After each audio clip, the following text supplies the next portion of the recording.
Hello, I'm here today with Dr. David Tsumura, who is an Old Testament scholar from Japan, and he's been with us here in Tyndale House for a few months now, a couple of months? 2 months. 2 months, yeah. It's been great having you around. You've had a very long career as an Old Testament scholar, teaching at Japan Bible Seminary. Yes, right. Tell us a little bit about that. How did you get into Old Testament scholarship as a young man in Japan? What took you into that world? I studied economics in Right. my college, and my father wanted to become a businessman. But when I was third year, God wanted me to call me to this biblical study.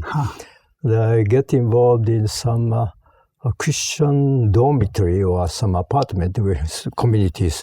Most of them were actually virtually everybody except me are more liberal Right. Christians. Right. And then, so I was very surprised to get involved first time. This people has a different view of Bible and also theology and also ethics.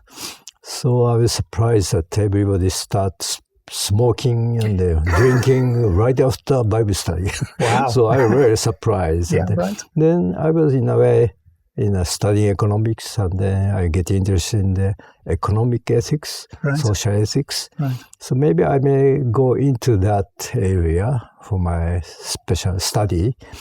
But somehow I thought when I really had to study Bible, see, instead of study social ethics like this. Yes, right. So when my father, of course, didn't want me to go in there, my business way.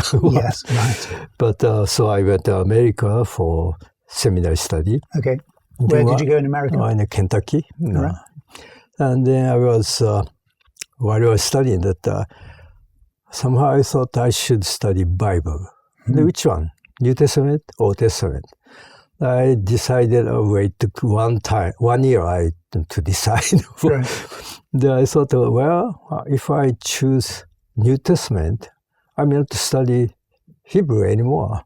So I thought, since I'm a Christian, and also I studied classic Greek when I was studying the economics. Right. So I kept to study Greek, I think. So I thought I should choose Hebrew. Right. Then I don't forget Hebrew, and I keep studying Greek. Right. So that's my decision. But at the same time, there's a good teacher who really good that taught Hebrew, Old Testament in the ancient Near Eastern background. Right. Okay. So he is he's a very able and a very wonderful person.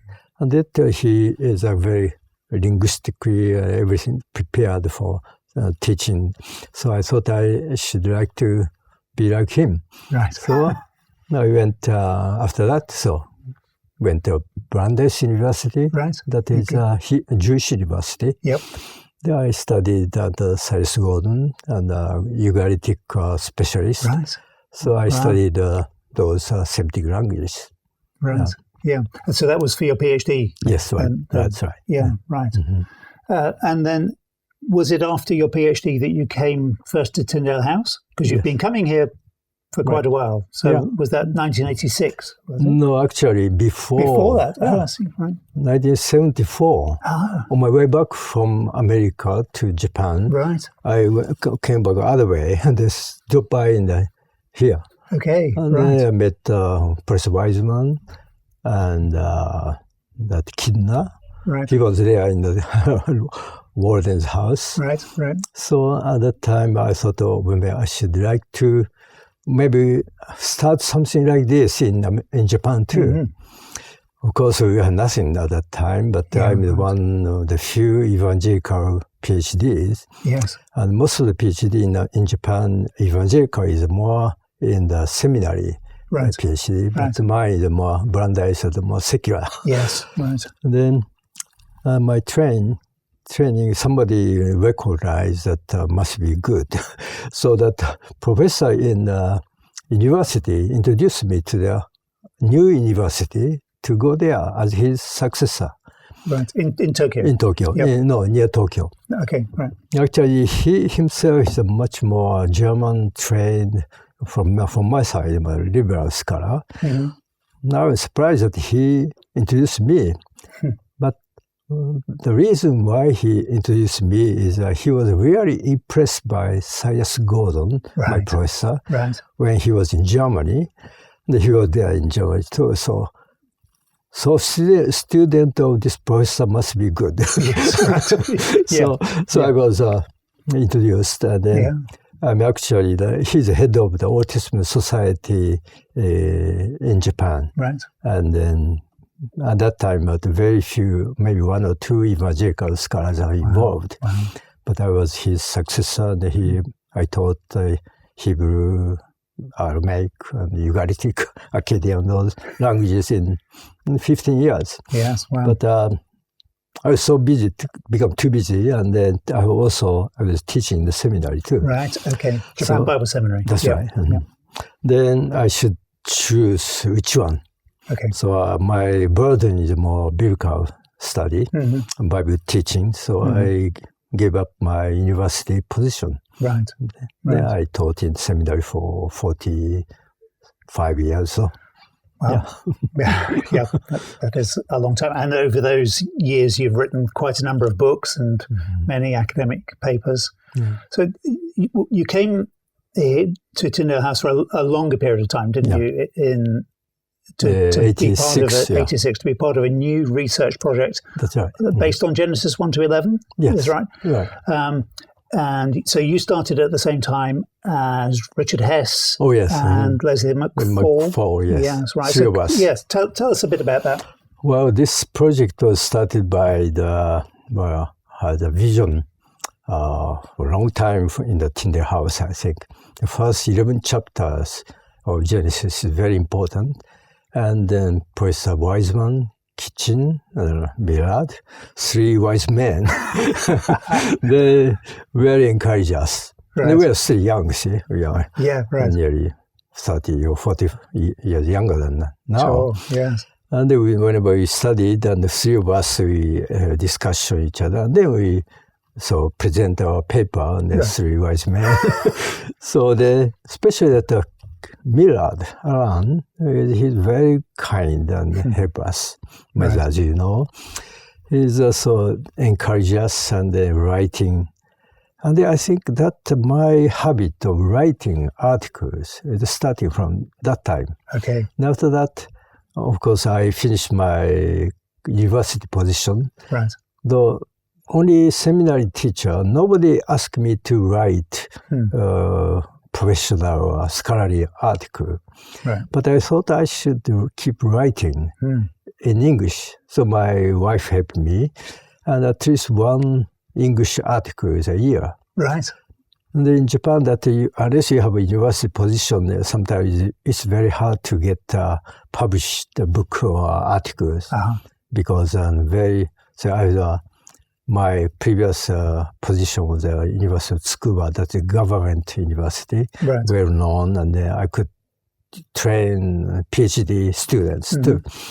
So I gave up that one. So suddenly I lost any contact with publisher. Oh, I see. Yeah, that's right. And also scholarly, the society, I was doing some other job, work for the scholarly society, but I become a sort of religious body teacher. See? So in Japan, that a little bit very strict about what kind of title you have. I see. Very important. Right. But I kept writing in English, and so keep publish in America and England, so that gradually people, international scholars, recognize my work. Yes. So. And you could publish in English partly because you trained at Brandeis, but also then it didn't matter about those Japanese connections then, or the Japanese publishers became less relevant, I guess. Is that right? Yes, and also Japan, the Christian population is very low, so publishing English book in Japanese publisher, I don't think it's you can imagine to selling. Sure. Even in Japanese book, not say well. So that my contact with the Tyndale after the 2 years I stayed here. Then still I kept contact with Alan and people. And also I started after I went back Tokyo Museum of Biblical Archaeology, very small archaeology. Right. And the person, Wiseman, Mira, the kitchen, of course, Professor Wiseman didn't come, but we really supported us and prayed for us. Right. Kitchen came for the first meeting, right. And Alan came twice. So that contact keep us have a good sort of stimulation and encouragement, and keep writing in English, and try to not write for, or sometimes for evangelical scholars, but for sort of more liberal scholars, or more confronting in the international conference. So that really helps me. And also Tyndale connection is my basis of my Wow. So that's a long connection with Tyndale House, then, isn't it? And you've continued. So you're working on Genesis then, and you've continued with Genesis. Has that been constant, or have you dropped Genesis and come back to it? Yeah, maybe rather second half, because I was involved in Bible translation in Japan. So 2003, I have a minor revision. I had to get involved. I had leadership. I took leadership. Then from 2006 to 2017, almost 10 years, I was involved in Bible translation. Right. And then, but meantime, I was working on the commentary on Samuel. Very different. It's Genesis. Yes. Right. So I thought when that Nycot series, Professor R.K. Harrison from Canada. I never met him, but he said he read my Tyndale Britain article on Habakkuk. Right. So he asked me to write on Samuel. Now, I didn't know why, but so I thought I shouldn't accept. But Professor Gordon suggested, well, you have to, you don't just limit your work in a very small, narrow place. Right. So then I studied, and it took, that's in 1990, when I decided to give up my university position. Okay. That is another very, God guiding my way, how to choose. The Genesis, I worked in Genesis chapter 1, 2, that book monograph came out from this project, that 1989. Right. So 89. Then 94, Rick and I published a collection of first 11 chapters of Genesis, various papers. And then after that, that is 1990. 1990. Okay. 1990. And then there's something that Samuel project came. So I was away from Genesis. There also 10 years of my Bible translation. So I actually, and then during that time, I always, the internal seminary has some financial problem and some other. So I'm the one of senior teacher, so I had to become like a principal of that, and I had to sort out this. Then after this, in 2005, I came back to the Genesis and revising that 1989's book, and adding some articles together. And that is Bruce Winter. Bruce Winter, he keep encouraging me to keep doing that. So, but I was busy, but I know that. But he really encouraged me to do, okay, we put this together and make another book. This is when Bruce was Bruce was of Tyndale. Right. And then that came out in 2005. Right. That is Creation Destruction. Yes. And then after that, I was busy with the other thing, on the other book. But actually, this year, I come back to Genesis again. Right. The reason why is a year ago, I saw Alan. Then Alan asked me, what are you going to do next? You should work on Genesis. Yes, he reminded me to come back to here. So 38 years later, he was still getting you to, or 37 at that point, I suppose. He was still getting you to work on Genesis. Yes. Yeah, that's consistent. Yes, he is really a teacher of scholar. Yeah, He's very generous, and then even my Samuel commentary, he really gave me many good bibliographical reference. Right. And so that knowing him, like Kitchen or Wiseman, those people, and yet they are fine Christians. That's really encouraged me. Right, yes. right. Yeah. Yes. Yeah, great. Yeah. And you've had 2 more books published in the last couple of years. Right. Tell us about the one that's just come out. Was there a cult of El in Ancient Canaan? Yes. So what's your argument in that book? Why do you need that book? Well, this is actually a collection of my previous article on euaretic. So that is not just most maybe 70% is a more older revision. Okay. But another 30%, while I'm writing, I and some American scholar keep debating about cult L. Then when I read paper in American euaretic section, that L is the so-called proper name L, right? Or generic name God. So either God or L. That is not really solve the problem. The reason is often that one of the scholars in America, he said, well, this is more history, religion approach, often said that where Yahweh come to the Canaan later. Right. At that time already cult of El exists, and pantheon of El. Yep. The pantheon of El, the later that Baal become head, right? Right. Then, but Yahweh come later, exchange with Baal. So Yahweh become head of Canaanite pantheon. Right. That is a more history religion approach, and also, but El and Yahweh sort of merged. Right. Like El Elyon, El is a Canaanite El. And Yahweh, those God merger.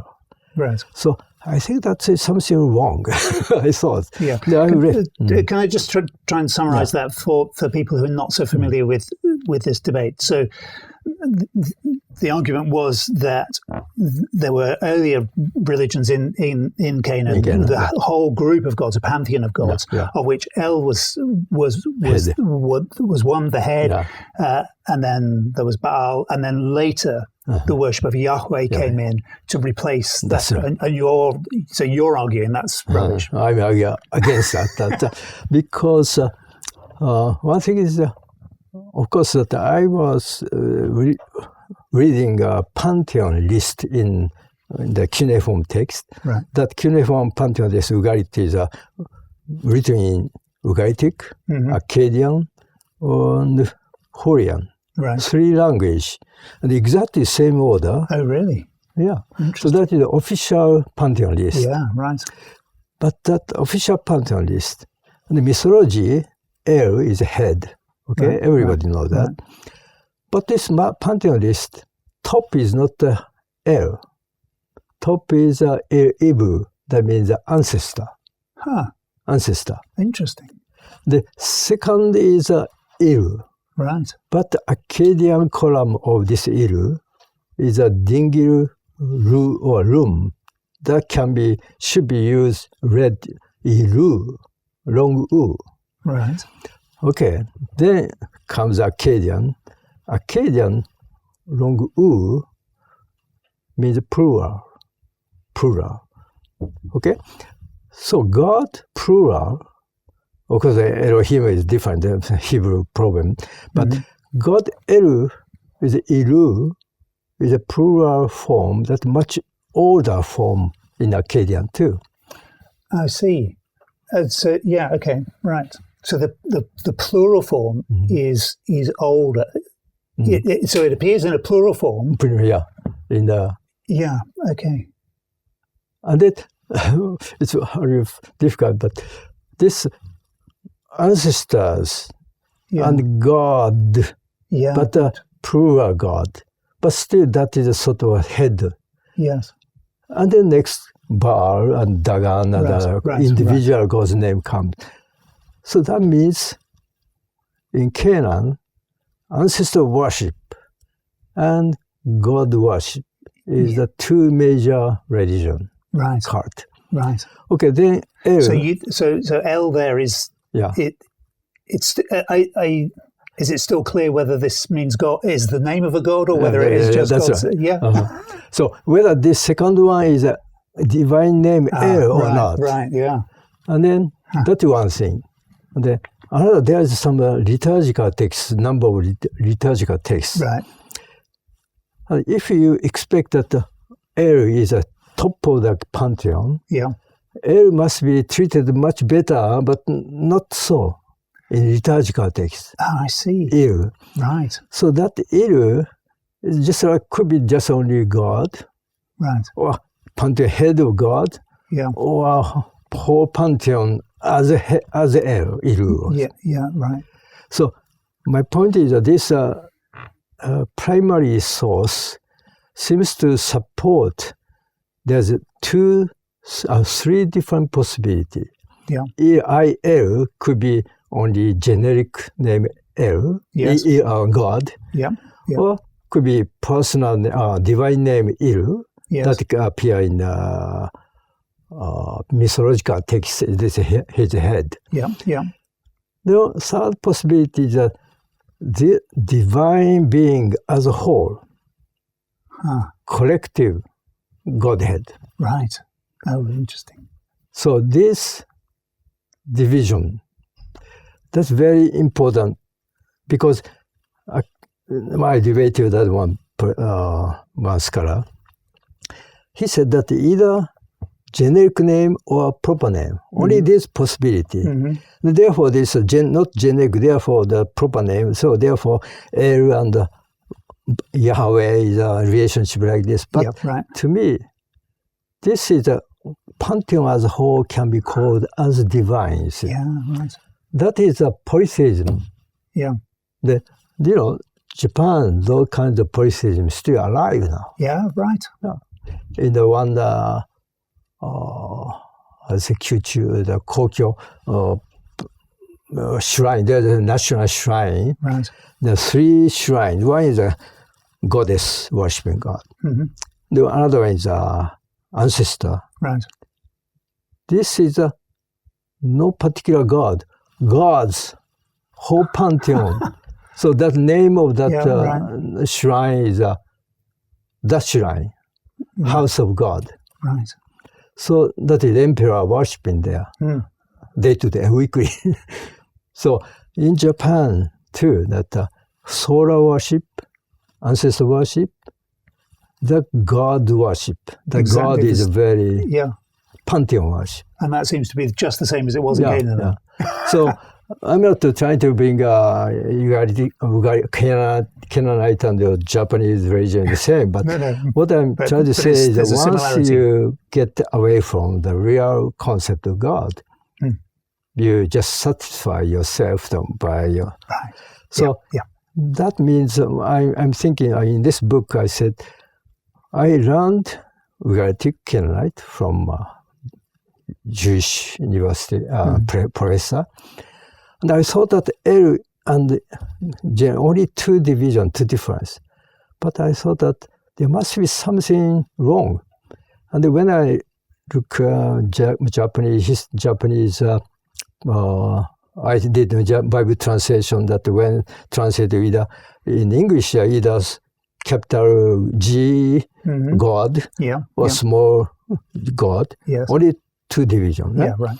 But in Japanese, Kami could be singular or plural. I see. No distinction sometimes. I see. The Kamigami is maybe probably English Western influence, the kami become a plural, kamigami. Anyway, that kind of thing is another thing, my experience in the Japanese translation of the Bible, that I may really think about this problem. And I thought that maybe we should understand the polytheism from within, not applying the monotheism. Yeah.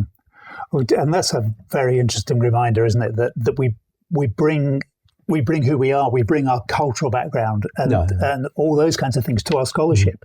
And you see things as a Japanese scholar that a Western scholar who's grown up with other cultural assumptions is not going to see. Yeah. Well, of course, I have to be careful that there is some Japanese God, Christian God, Japanese Japanese phase of not the Japanese theology. Right. So, but I'm trying to be careful. Yep. But as far as the linguistics and those original language, even in Canaan, that is much complicated. But Western people try to tend very simplify too much. Either generic God or proper noun or something like that. So in the Hebrew text, because we have both El and Elohim used of God or used of Yahweh, they're both the singular El and the plural Elohim are both used as proper names of God, but also we find both of those used to refer to other gods as well. That's right. So that's why I think sometimes I think this is very interesting or very important where we evangelize Christian God, a Japanese God. Right. Well, sounds the same, see? Then when I translate Japanese, Elohim, both, we translate as kami. Right. So that means that Japanese, in the text, people think, which kami? And somebody said that, biblical God is not Japanese God, so therefore we should translate as a creator. Right, okay. Okay, that makes it very clear, but once you do this, Christian believe creator, Japanese believe God, kami, there are no point of contact. Yeah, right. So you don't have any evangelism, something, see. So that, I think, in the very 100 years ago, or longer time ago, we decided, Japanese Christians decided to use kami. Originally from Shinto. Right. But we use kami for Christian. So that you can tell that to ordinary Japanese, you are seeking God. But real God is this God, Bible. Yeah. Which sounds rather like Paul in Athens, doesn't it? You worship as something unknown. Right. Yeah. Wow, that's fascinating. I would love to ask you about your other book, but I think we're out of time. So we'll have to save a conversation about parallelism in Hebrew for another time. Dr. Tsumura, thank you so much for your time. You're welcome. It's great. Thank you very much for inviting me for this. I really appreciate your this help and encouragement to us. Great. Thank you very much.